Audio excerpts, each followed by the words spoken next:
So this topic, cell, the unit of life, is an interesting topic. So you can see in the backdrop uh, the cells with a prominent nucleus. Okay, so at present we are able to study more about the cell after the invention of the electron microscopes.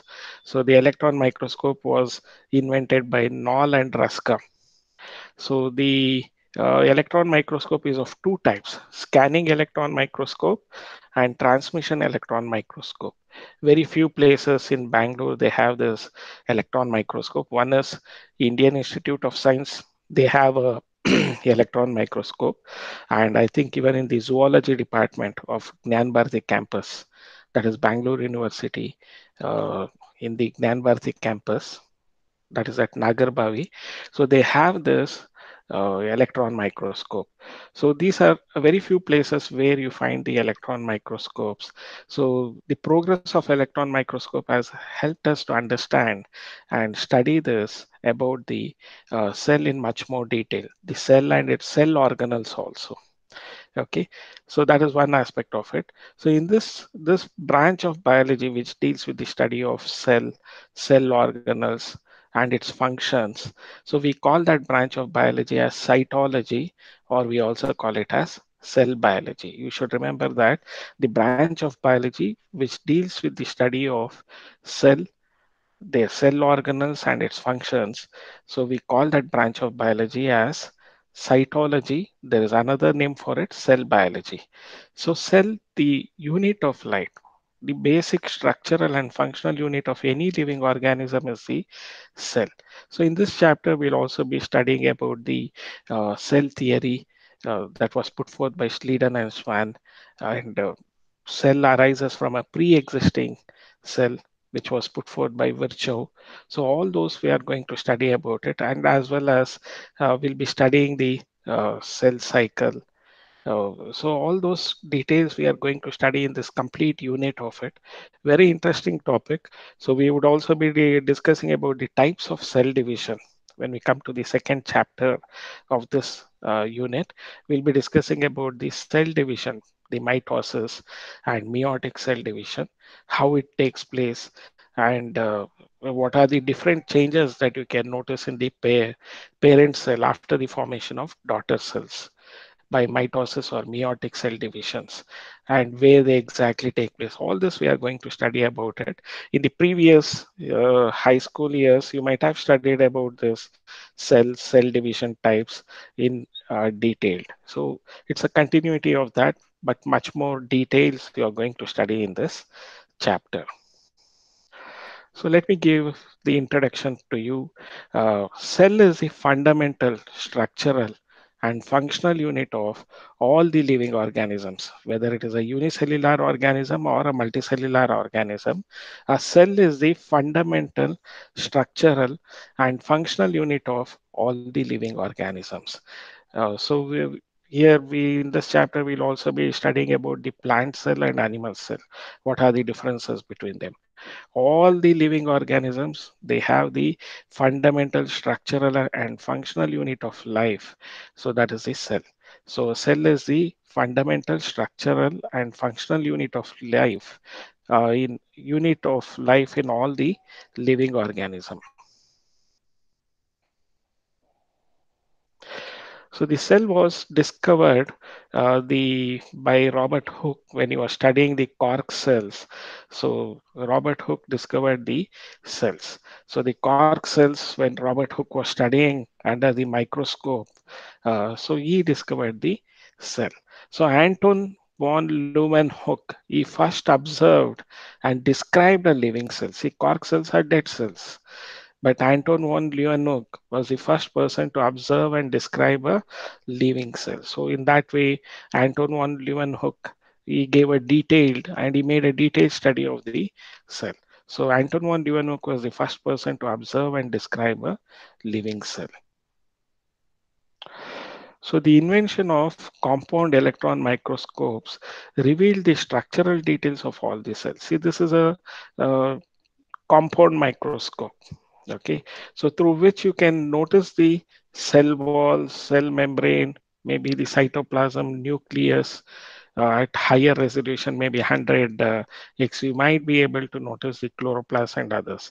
But this resolution isn't sufficient if you have to study the cell organelles, like you want to study the mitochondria, chloroplast, Golgi complex, you require electron microscopes. So there are two types of electron microscopes, which I have already told you: scanning electron microscope and transmission electron microscope. So the study of cell biology could progress with this invention of compound microscope as well as electron microscope.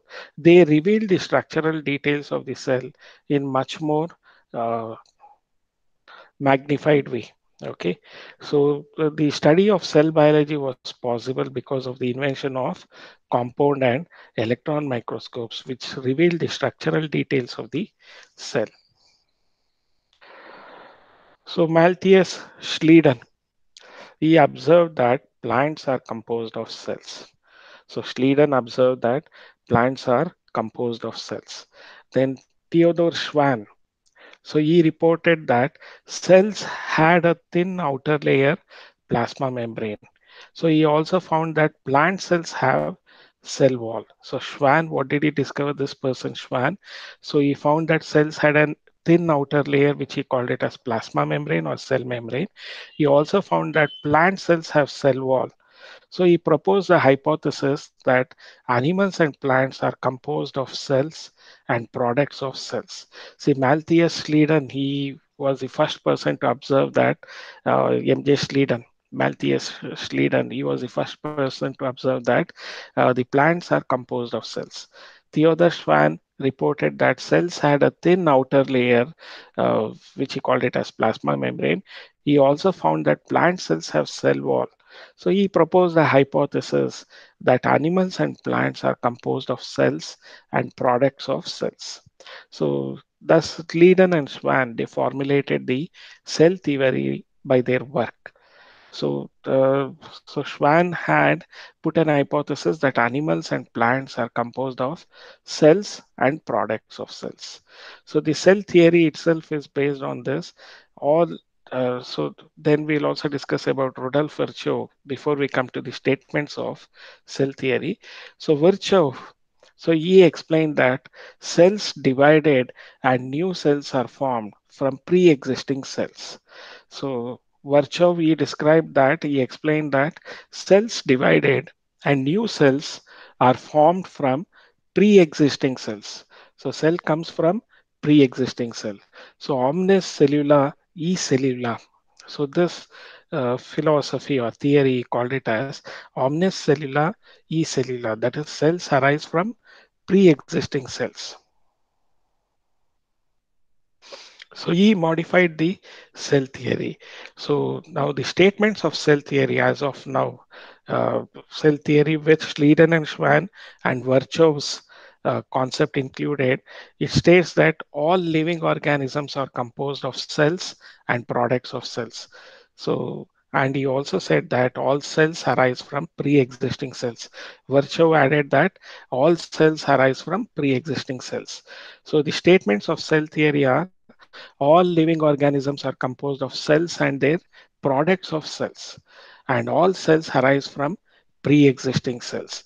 So the cell theory, which was put forth by Schleiden and Schwann and modified by Rudolf Virchow, so it states that all living organisms are composed of cells and products of cells, and cells arise from pre-existing cells. All cells arise from pre-existing cells. So these are the statements of cell theory. So even when we discussed about living organism, we said that one of the important feature of any living organism is cellular organization. Okay, so that is an important feature of living organism, which also differentiates it from non-living things. So now you have to remember, as per the statements of cell theory, so two statements you have to remember: all living organisms are composed of cells and products of cell. All cells arise from pre-existing cells. So these are the two statements of cell theory, which was put forth by Schleiden and Schwann and modified by Rudolf Virchow.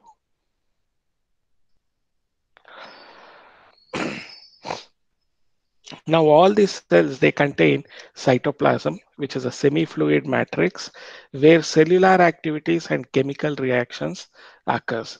This keeps the cell in living state.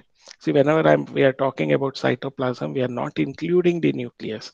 If we are including the nucleus and cytoplasm, so we call that as protoplasm. So protoplasm equals cytoplasm plus nucleus. That is, we are discussing both cytoplasm and nucleus together. We use the term protoplasm. And you know that you have already studied in your lower classes. Protoplasm is the physical basis of life. So protoplasm is the physical basis of life. So now you have to remember what is the cytoplasm. It's a semi-fluid matrix. It is not completely fluid. It is semi-fluid matrix where cellular activities and chemical reactions occur. This keeps the cells in a living state. Cytoplasm keeps the cell in a living state. You find the cell organelles like Golgi complex, endoplasmic reticulum, lysosomes, ribosomes, all of them are found within this cytoplasm. So cytoplasm is a semi-fluid matrix where the cellular activities and chemical reactions are taking place. So the cytoplasm keeps the cell in a living state. So that is the reason I told you that protoplasm is cytoplasm and nucleus. Together we call it as protoplasm. And we also define protoplasm as the physical basis of life. Okay. Then the next aspect that we have to understand is all of the cells, they contain ribosomes, whether they are prokaryotes or eukaryotes, they have ribosomes. Ribosomes are non-membrane bound organelles. So they are not membrane bound organelles, they are non-membrane bound organelles found in the cytoplasm. They are also found within the chloroplast, mitochondria, and on rough endoplasmic reticulum.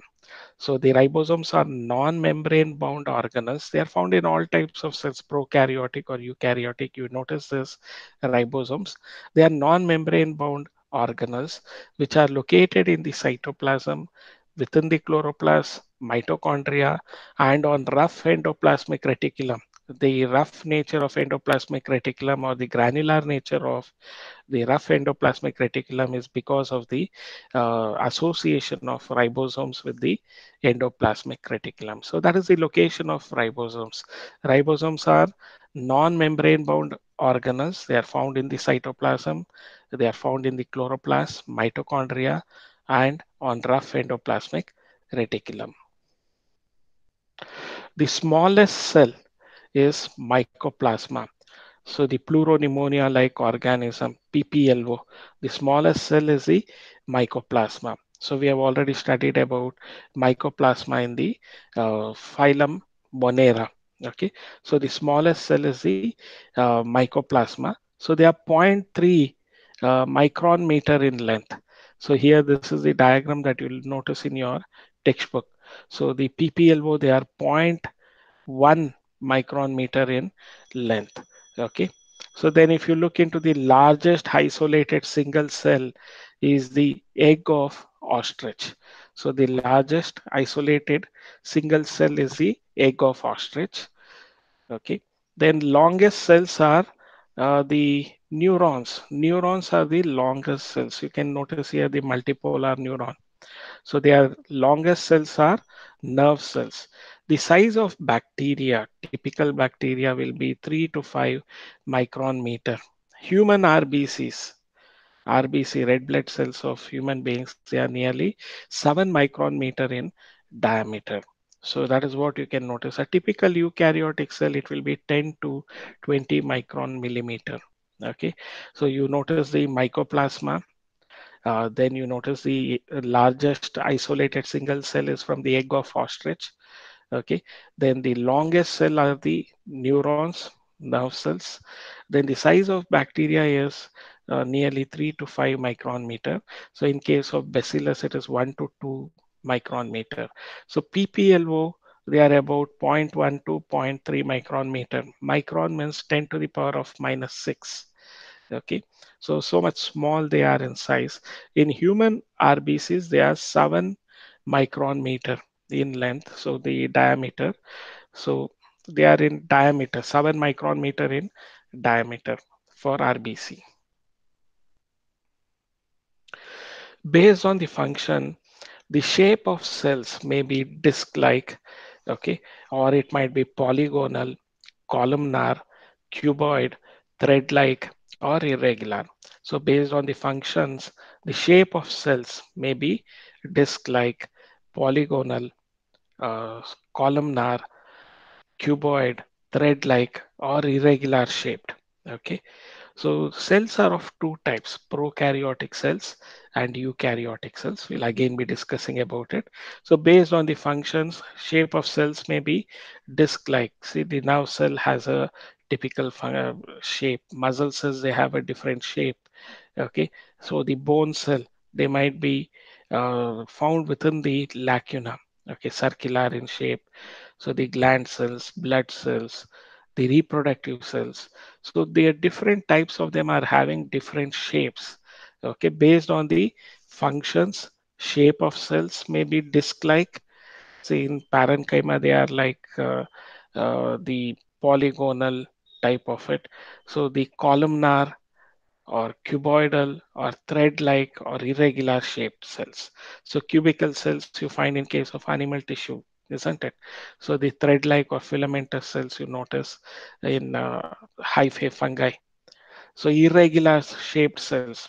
So where they don't have a definite symmetry, like mast cells, macrophages, they are amoeboid in shape, we say. So they do not have a definite shape, irregular in shape. So based on their functions, the shape of the cells may be of different types. Okay. The cells are of two types, prokaryotic cells and eukaryotic cells. So we will be proceeding with the prokaryotic cells. We have already discussed in the chapter of Kingdom Monera and Kingdom Protista. When we discussed about those topics, we had discussed about the difference between prokaryotic and eukaryotic cells. I'll just be giving you some details about this prokaryotic cells. The prokaryotic cells are uh, they are having a false nucleus or incipient nucleus, or we also call it as nucleoid, the naked circular DNA. We call it as nucleoid. See, why do we call the nucleus in case of the prokaryotic cells as false nucleus or incipient nucleus? They do not have a nuclear membrane and they do not have nucleolus. So nuclear membrane and nucleolus are absent in case of prokaryotic cells. Okay, so that is first feature of prokaryotic cell. Second one, they do not have double membrane cell organelles. So double membrane bound cell organelles like Golgi complex, endoplasmic reticulum, mitochondria, chloroplasts, lysosomes, all this double membrane bound cell organelles are absent in prokaryotic cells. Okay. The third important feature of prokaryotic cell is ribosomes are of 70S type with a larger subunit of 50S and a smaller subunit of 30S. So ribosomes are of 70S type with a larger subunit of 70S and a smaller subunit of 30S. So 70S where S stands for the Swedberg unit and it is sedimentation coefficient values. So these 70 years, 50 years and 30 years, they are not normal numerical values. They are sedimentation coefficient values. Okay, coefficient, like you know that coefficient of x square in ax square plus bx plus c. Coefficient of x square is a, coefficient of x is b. So you cannot add coefficient of x square and coefficient of x because they are different degrees, isn't it? So all that is mathematical part of it. So you should understand here the coefficient values, you cannot consider them as normal numerical values. So you should not be under the impression that there it is a wrong statement. 50 plus 30 years is 80 years, but I'm saying it as 70 years. It is not a wrong statement. It is a correct statement because they are sedimentation coefficient values. They are not normal numerical values. So the ribosomes are of 70S type with a larger subunit of 50S and a smaller subunit of 30S. Okay, so that is another important feature of a prokaryotic cell. Then the prokaryotic cell undergoes binary fission or budding. So they exhibit amitotic cell division. They do not have cell division like mitosis and meiosis are not present. They do not take place in prokaryotic cells. So prokaryotic cells exhibit a primitive type of cell division, which we call it as the amitosis or direct cell division. In the so example for amitosis is the binary fission, which takes place in bacteria, and budding. So they are all the examples for the amitotic cell division. So what is amitotic cell division is the nucleus, it enlarges in size, it becomes a dumbbell shaped structure, and then this dumbbell shaped structure breaks into two lobes, and this two lobes moves towards the opposite pole. Once they move towards the opposite pole, there is a cross wall formation, and you find two cells are formed from the parent cell. So they do not have cell division stages like prophase, the metaphase, anaphase, telophase. Those cell division stages are absent. So the nucleus directly divides. First it enlarges, then it forms dumbbell shaped, then it divides into two lobes and moves towards the opposite poles. Once they move towards the opposite poles, there is a formation of cross wall. So we call this as amitotic cell division or direct cell division. So there is nucleus directly divides here. Okay, so that you have to remember. So the division of nucleus is followed by division of cytoplasm. So we call it as karyokinesis, that is division of nucleus is followed by cytokinesis, division of cytoplasm. So this type of cell division, amitotic cell division, you notice in prokaryotic cells. Okay, so this is about prokaryotic cells, features of it. So the eukaryotic cell, what they'll be having is they'll be having a true nucleus.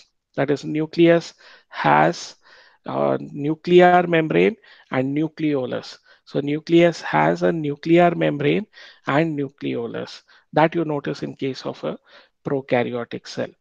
Then, sorry, the eukaryotic cell. They are a true nucleus they have in eukaryotic cells. So they have a nuclear membrane and nucleolus. So double membrane cell organelles are present in eukaryotic cells, like Golgi complex, endoplasmic reticulum, mitochondria, lysosomes. They are all present in case of the eukaryotic cells. Ribosomes in eukaryotic cells are of 80S type with a larger subunit of the 60S and a smaller subunit of 40S.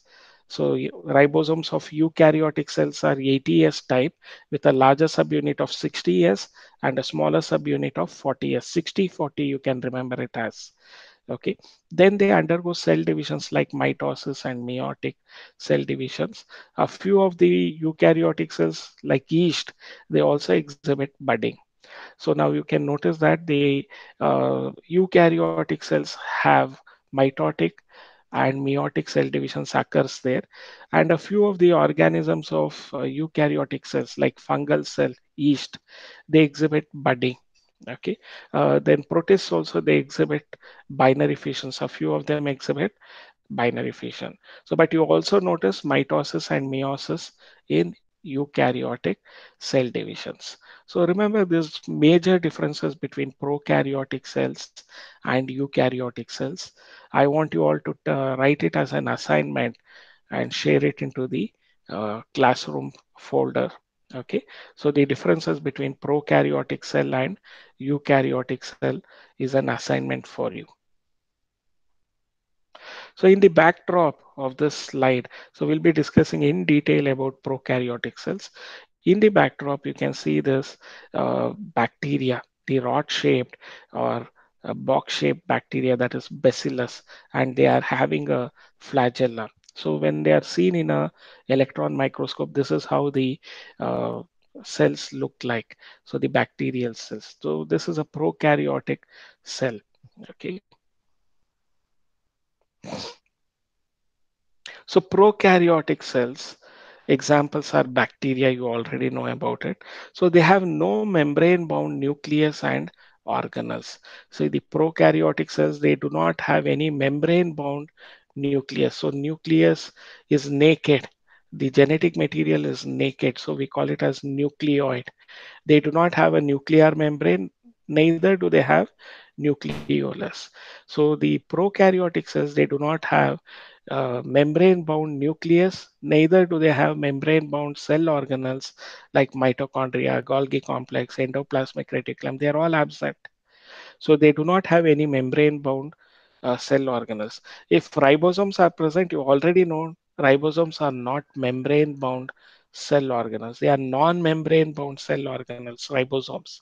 That is the reason they are present both in prokaryotes as well as eukaryotic cells. So now the prokaryotic cells, they include examples like bacteria, so they might be rod shaped. Here, the flagellum is distributed throughout the body.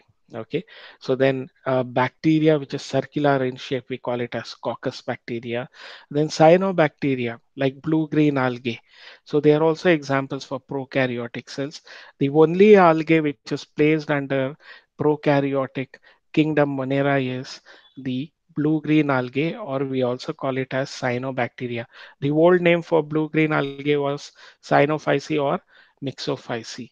So presently we call it as cyanobacteria. Mycoplasma or PPLO. PPLO stands like pleuropneumonia like organisms. So mycoplasma and pleuropneumonia like organisms. So these are all examples for the prokaryotic organisms. So prokaryotic cells or the organisms, they are generally smaller and multiply more rapidly than the eukaryotic cells because they undergo amitotic cell division like binary fission or budding. So they are generally smaller. Prokaryotic cells are smaller and they multiply more rapidly than the eukaryotic cells. So the shape and size of these cells vary. So the prokaryotic cells shape and size, they vary. See, the bacteria have four basic shapes. So the bacillus, rod-like shaped bacteria. So the bacillus bacteria, we call it as bacillus. So bacilli is plural, bacillus is singular. So coccus, spherical shaped bacteria, we call it as coccus, and they are always non-motile. See, coccus is one bacteria which is always non-motile. None of the coccus has a flagellum, any type of coccus. Okay, so coccus, spherical bacteria is always non-motile. You remember about that. Vibrio or comma-shaped bacteria like Vibrio cholerae. Cholera is caused by a comma-shaped bacteria which is called as Vibrio cholerae. So now Vibrio is comma-shaped bacteria. Then if they are spiral shaped bacteria, we call them as spirillum. So spiral shaped bacteria, we call them as spirillum. So this is the four types of bacteria based on their shape. So they might be bacillus, rod shaped, or coccus, which is spherical shaped, vibrio, which is comma shaped, and spirillum, which is spiral shape. So these are the four types of bacteria based on their shape. Now, if you look into a prokaryotic cell, okay, so the prokaryotic cells, typical structure of a prokaryotic cell, we take the structure of the bacterial cell. Okay, so the bacterial cell, they have a cell envelope, mesosomes and chromatophores are found. Nucleoid, that is the naked DNA. We call it as naked circular DNA. We call it as nucleoid. They do not have nuclear membrane, neither do they have nucleolus. So we can also call it as incipient nucleus or false nucleus. So the naked DNA or genetic material, which is circular, we call it as nucleoid. Flagella, they have flagella, then pilae and fimbriae on the outer surfaces. You can notice this pilae and fimbriae. So they help in surface contact, pilae and fimbriae. So they also have ribosomes distributed in them. So they have the cytoplasmic inclusion bodies.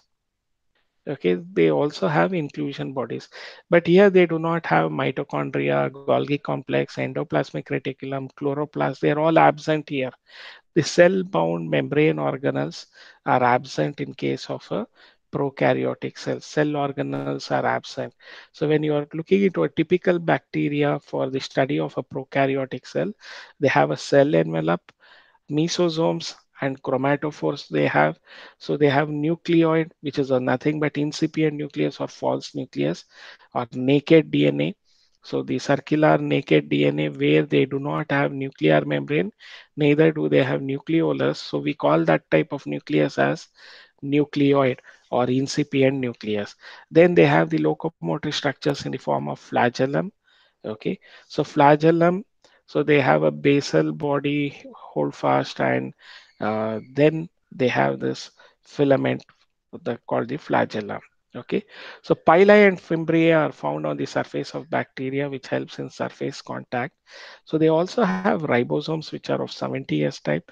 Apart from that, the prokaryotic cell also has inclusion bodies. So you should remember that prokaryotic cell also has inclusion bodies. Okay. Now, apart from these prokaryotic cell, that is a typical prokaryotic cell structure of it. So this is the diagram that you can draw in case they ask you for the typical prokaryotic cell. It gives you much more details. So if you want to study the cell envelope, what we discussed about, the first component that we'll be studying is cell envelope. So it is chemically complex proactive covering. So it is made up of three tightly bound layers. So glycocalyx, so which we also call it as the capsule, the glycocalyx, cell wall. So bacteria has a cell wall, but it is not made up of cellulose. Okay. So then plasma membrane. So these three layers we call it as cell envelope. So the outermost layer they have this glycocalyx, cell wall, and plasma membrane or cell membrane. All these three layers together we call it as cell envelope. So they are tightly bound layers. Okay. So these tightly bound layers are glycocalyx, cell wall, and plasma membrane. So the glycocalyx is the outermost layer. Its composition and thickness varies in different bacteria. It may be a slime layer, loose sheath, or capsule, which is thick and tough. So it may be a slimy layer, which is a loose sheet, or it might be thick and tough, which we call it as capsule. So glycocalyx is the outermost layer. Its composition and thickness varies in different bacteria. So if it is a slimy layer, which is made up of loose sheet, it is slimy layer, or it can be capsule, which is thick and tough. So capsule is thick and tough. So the cell wall is the middle layer. So they are seen in all the prokaryotes. It gives a definite shape to the cell. So cell wall gives a definite shape to the cell, and it provides a structural support to prevent the bacteria from bursting or collapsing. So from bursting or collapsing, so the cell wall prevents that. So it gives a definite shape to the cell and provides a structural support which prevents the bacterium from bursting or collapsing. So from bursting or collapsing, that is prevented by the structural support that is provided by cell wall. So it is a middle layer seen in all the prokaryotes, the cell wall. Cell wall gives a definite shape to the cell and it provides a structural support to prevent the bacterium from bursting or collapsing. Now, the plasma membrane, you already will be studying one important aspect in this topic, the fluid mosaic model of plasma membrane. So that is very important. Later, we'll be discussing the chemical nature of the plasma membrane. So the plasma membrane is the innermost layer of this cell envelope. So it is semi-permeable in nature, okay, and interacts with the outside environment. This is structurally similar to that of eukaryotic membrane. So plasma membrane is similar to that of prokaryotic. Plasma membrane is chemically and structurally similar to that of eukaryotic plasma membrane. So it is semi-permeable in nature. It is the innermost layer and it also interacts with the outside. So the cell envelope, based on the types of the cell envelope and response to Gram staining. See, Gram staining was this process was put forth by Christian Gram. The scientist Christian Gram, he put forth this Gram staining. So the bacteria are of two types based on the gram staining. So if after using the staining, if they become purple in color, so they are called as gram negative bacteria. If they exhibit blue colors after staining, so we call it as gram positive bacteria. So if they undergo staining, we call it as gram positive. If they do not undergo staining, they are called as gram negative bacteria. Most of the gram negative bacteria are pathogenic in nature. So based on the type of cell development, cell envelopes, and the response to gram staining, there are bacteria of two types, gram positive bacteria and gram negative bacteria. So gram positive bacteria, they take up the stain and retain the gram staining color. So they are bluish in nature, gram positive. So they take up the stain, that is the gram stain, and retain the gram stain. Gram negative bacteria, they do not retain the gram staining. So they are almost purple colored. They do not exhibit this change of color to blue colored one. So they are gram negative bacteria. So Escherichia coli is an example of gram negative bacteria. Staphylococcus aureus is a gram positive bacteria. So this gram staining is based on the type of cell envelope that they have and the response to gram staining. So Christian Gram, he was the person to discover the process of gram staining. He put forth the gram staining method. Okay, so when gram staining was done on bacteria, there are of two types: gram positive, which takes up the and retains the gram stain, and gram negative, they do not retain the gram stain. Okay, so most of the gram negative bacteria are pathogenic in nature. You can also remember that. Then mesosomes and chromatophores. See, mesosomes, it is formed by the infolding of the plasma membrane. So it includes vesicles, tubules, and lamellae. So the mesosomes include the vesicles, tubules, and lamellae. It is mesosome is formed by the infolding of the plasma membrane. It includes vesicles, tubules, and lamellae. So the mesosome includes vesicles, tubules, and lamellae. So remember about that mesosome. So it is formed by the infolding of the plasma membrane. It includes vesicles, tubules, and lamellae. So now the functions of mesosomes. So they are required for cell wall formation. Mesosomes are required for cell wall formation. So mesosomes are also required for the DNA replication. The replication of DNA that is assisted by this mesosomes. For distribution of chromosomes to the daughter cells, mesosomes are required for the distribution of chromosomes to the daughter cells after cell division. Mesosomes are also required for respiration. They don't have mitochondria. So mesosomes are also required for respiration and secretion. And mesosomes, if you remember, they also increase the surface area of plasma membrane and enzymatic content. So it is mesosomes are required to increase the surface area of the plasma membrane and the enzymatic content. So the mesosomes, they are required for the uh, increase of the surface area of the plasma membrane. See, the surface area of this plasma membrane is increased because of the mesosomes, which are inward folds. Okay, and they also are going to increase the enzymatic content. So chromatophores, these are the pigments containing membranous enfoldings in in some prokaryotes, like in cyanobacteria. You might be noticing this phycocyanin, which is responsible for the blue-green color in case of uh, the cyanobacteria. So chromatophores are pigments which are containing membranous enfoldings.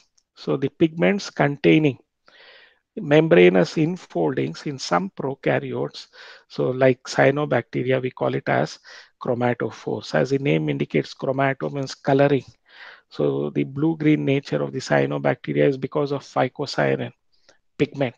So these are what are chromatophores? These are pigments which are containing membranous enfoldings in some of the prokaryotes like blue-green algae or cyanobacteria.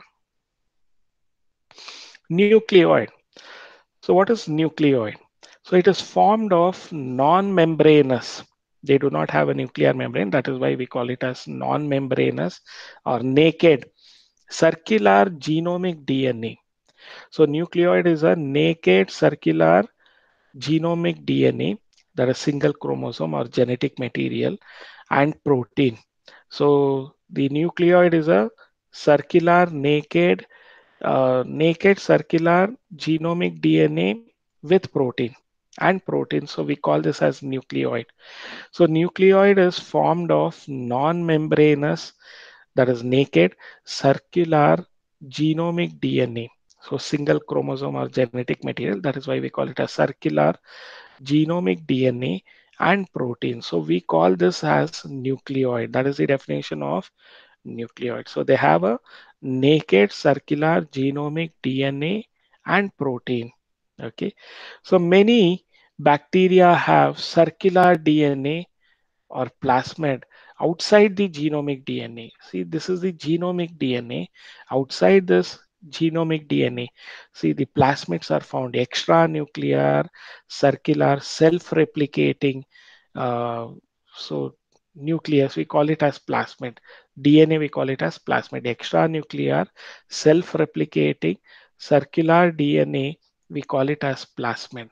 So they are outside the genomic DNA. So we call this as plasmid, especially in the biotechnology chapter that we'll be studying in the next academic year.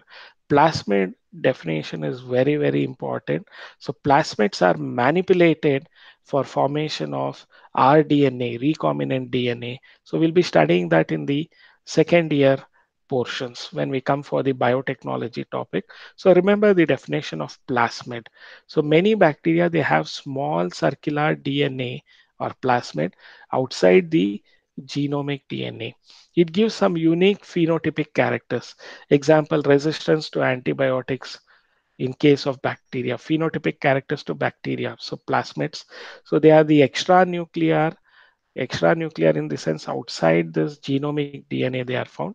So the plasmids are extranuclear, self-replicating, autonomous self-replicating circular DNA. See, the plasmid can undergo replication and they are autonomous. They need not have to depend on the replication of this genomic DNA. They are extranuclear, self-replicating, autonomous circular DNA. We call it as plasmid. So they are outside the genomic DNA. Okay, so that you have to remember, and they are responsible for certain phenotypic characters to bacteria. Phenotypic means external characters that are displayed. So the phenotypic characters of plasmid is they are resistant to antibiotics. Okay, so we'll be studying in detail about plasmids in the topic of biotechnology in the 12th standard or second year PU. Okay. Flagella, if you look into, so flagellum, these are, so you have three structures to that basal body. Here you can see it. See, this diagram is not required. Maybe this diagram is required. The overall diagram of the typical bacterial cell, you require this, but you need not have to mug up this diagram of the flagella. This is only for explanation part. Whenever diagrams are required, I'll be highlighting those. Okay, so these are other things are for explanation purpose. See here you notice the flagellum consists of a basal body, hook, and filament. So the flagellum is made up of basal body, which is found attached within the membranes, the cell envelope. Then they have hook, and on top of this hook, the filament arises. So what are flagella? They are locomotor structures. You should understand about them. So these are flagella are thin filamentous extensions from the cell wall of motile bacteria, that is moving bacteria or locomotory bacteria. So they are filamentous extensions from the cell wall of motile bacteria. So the number of flagella and arrangement varies in different bacteria. See here it has a single flagellum. Some of the bacteria at one side they have a tuft of bacteria, tuft of flagella. Okay, and some of the bacteria they have flagella distributed throughout the body of this uh, bacteria. Okay, so accordingly you have uh, monotrichous, peritrichous, lophotrichous, amphitrichous type of bacteria based on the distribution of flagellum. Since we do not have it for our study, I'm not going into that details. So based on the distribution of flagellum, so we have the monotrichous, lophotrichous, amphitrichous, peritrichous type of bacteria on the basis of distribution of flagellum. So the number and arrangement of flagella, it varies in different bacteria. So accordingly, they can be monotrichous, lophotrichous, peritrichous, or amphitrichous type of bacteria. So the bacterial flagellum has three parts. So the filament, hook, and basal body. The filament is the longest portion and extends from the cell surface to the outside. So the filament is the visible part, which is the longest portion, and it extends from the cell surface to the outside. So the components of this flagellum are filament, hook, and basal body. The filament is the longest portion and it extends from outside the cell surface, from the cell surface to the outside. See, pili and fimbriae are found on the surface of bacteria. So they have no role in motility. So pili and fimbriae, they do not help in any motility or movement of the structure. So you can notice here pili. Okay, sex pilus, we also call it as fimbriae. See, because this pili, they are finger-like protrusions, they are required for the surface structures. Okay, surface contact, they are having it, the fimbriae and pili. See, pili, why they are called as sex pilus? Especially in one of the types of bacteria, they have this positive strain and negative strain. So we don't call it as male and female bacteria. Instead, we are using the terms positive strain. Positive strain, they are donors. They can donate their genetic material. Negative strains, they are recipients. They can receive the genetic material. So they accordingly we have F plus and F minus. So when these two bacteria come together, F plus and F minus of the same species, so the pili of these two bacteria, they come in contact with each other. When they come in contact with each other, the membrane dissolves and they form a continuous tube-like structure. The pili, the membrane of this pili of two bacteria, F plus and F minus, they dissolve and they form a continuous tube-like structure. So we call this as genetic material from F plus bacteria is transferred to F minus bacteria. Okay, so and then after the transfer, the conjugation bridge they dissolve. So pili helps in the formation of this conjugation bridge. That is the reason we also call it as sex pilus. See, the ultimate purpose of sexual reproduction is exchange of genetic material. Okay, it is not the formation of gametes and fertilization. That is not the ultimate purpose of sexual reproduction. The ultimate purpose of sexual reproduction is genes should recombine. And most of the bacteria, you know that they are all undergoing binary fission. So they do not exhibit this type of sexual reproduction. So they exhibit the asexual reproduction, binary fission, budding. So, but here, conjugation in a few bacteria, you can notice this parasexual method of reproduction or genetic recombination in bacteria, we also call it as, or sexual method of reproduction. So here there is no formation of gametes, but the purpose of gamete, the sexual reproduction is fulfilled. That is exchange of genetic material. Okay, in this conjugation, what I discussed about where the pili come in contact with each other of both the bacteria F plus and F minus, and they are going to dissolve the membrane and form a continuous tube-like structure called as conjugation bridge through which the genetic material from F plus is transferred to F minus. So this process of sexual reproduction in bacteria, we call it as conjugation. Then there is also another sexual method of reproduction in bacteria, which we call it as transformation. And the third method is transduction. So transformation process you'll be studying in the second year molecular biology, like how is DNA a genetic material? How did they come to an conclusion that DNA is a genetic material? There is an experiment for that using this transformation process. They are explaining that DNA is the genetic material. That itself is an evidence that DNA is a genetic material. So we'll be discussing about that in the next year. Unfortunately, you don't have this topic of sexual method of reproduction in bacteria. Very few bacteria they exhibit it, like the conjugation process where they have, I think if I'm right, the example of that bacteria is E. coli. So they have F plus and F minus variety. So the pili, they are going to come in contact with each other of F plus and F minus, and the membrane dissolves between the pili and they form a continuous tube-like structure, which we call it as conjugation tube. That is the reason we call pili as sex pili. See, that is not there for your syllabus part of it, but you just remember the general knowledge part of it. Then fimbriae. So there are surface structures that have no role in motility, that is pili and fimbriae. So pili, singular is pilus, ekavachana, pilus. They are elongated tubular structures made up of a special protein called as pilin. So they are elongated tubular structures made up of a special protein called as pilin. Fimbriae are small bristle-like fibers. They are very small, not huge, uh, sprouting out of cells.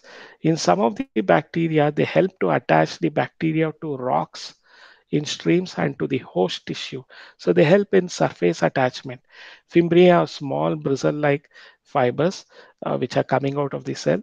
In some of the bacteria, they help in attaching the bacteria to the rock in streams, especially water streams, and also to the host tissues, they help in attachment. So that is about the pili and fimbriae that are noticed in a prokaryotic cell. Here we have taken the example for prokaryotic cell, typical prokaryotic cell. We have taken the example of bacteria.